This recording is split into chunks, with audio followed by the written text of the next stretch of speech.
One day, Edward was in the shed where he lived with the other engines. They were all bigger than Edward and boasted about it.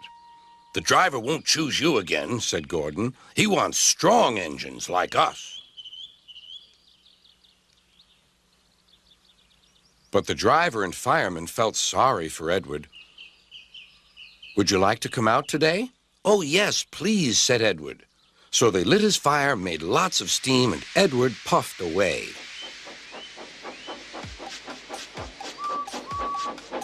The other engines were very cross at being left behind.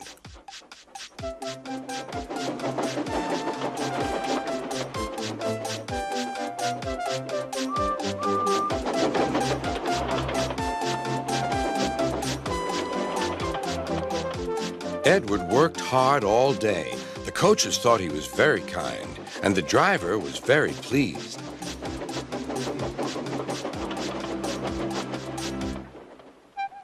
"I'm going out again tomorrow," Edward told the other engines that night. "What do you think of that?" But he didn't hear what they thought, for he was so tired and happy that he fell asleep at once. Next morning, Edward woke up to find nothing had changed. Gordon was still boasting. "You watch me, little Edward, as I rush through with the express. That will be a splendid sight for you. Goodbye, little Edward. Look out for me this afternoon."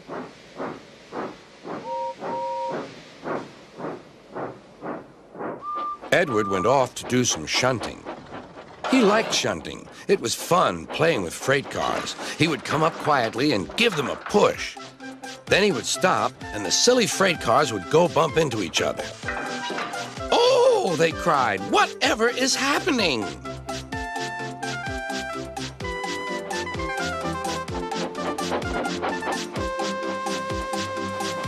Edward played till there were no more freight cars. Then he stopped to rest. Presently, he heard a whistle. Gordon was cross. Instead of nice shining coaches, he was pulling a dirty freight train. "A freight train, a freight train, a freight train," he grumbled. "The shame of it, the shame of it, oh, the shame of it." Edward laughed and went to find some more freight cars. Then there was trouble. "Gordon can't get up the hill," the porter called to Edward's driver. "Will you take Edward and push him, please?" They found Gordon halfway up and very cross. His driver and fireman were talking to him severely. "You're not trying." "I can't do it," said Gordon. "The noisy freight cars hold an engine back so." Edward's driver came up. "We've come to push."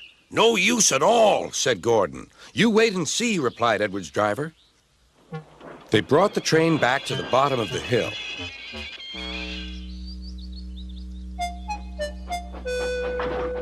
"I'm ready," said Edward. "No good," grumbled Gordon. They pulled and pushed as hard as they could.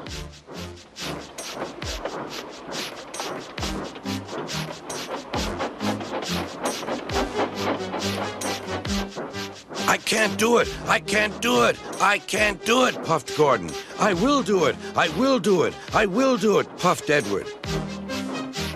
Edward pushed and puffed and puffed and pushed as hard as ever he could. And almost before he realized it, Gordon found himself at the top of the hill. "I've done it! I've done it! I've done it!" he said proudly. He forgot all about kind Edward and didn't say thank you. Edward was left out of breath and far behind, but he was happy because he had been so helpful. At the next station, he found that the driver and fireman were very pleased with him. The fireman gave him a nice long drink, and the driver said, "I'll get out my paint tomorrow and give you a beautiful coat of blue with red stripes. Then you'll be the smartest engine in the shed."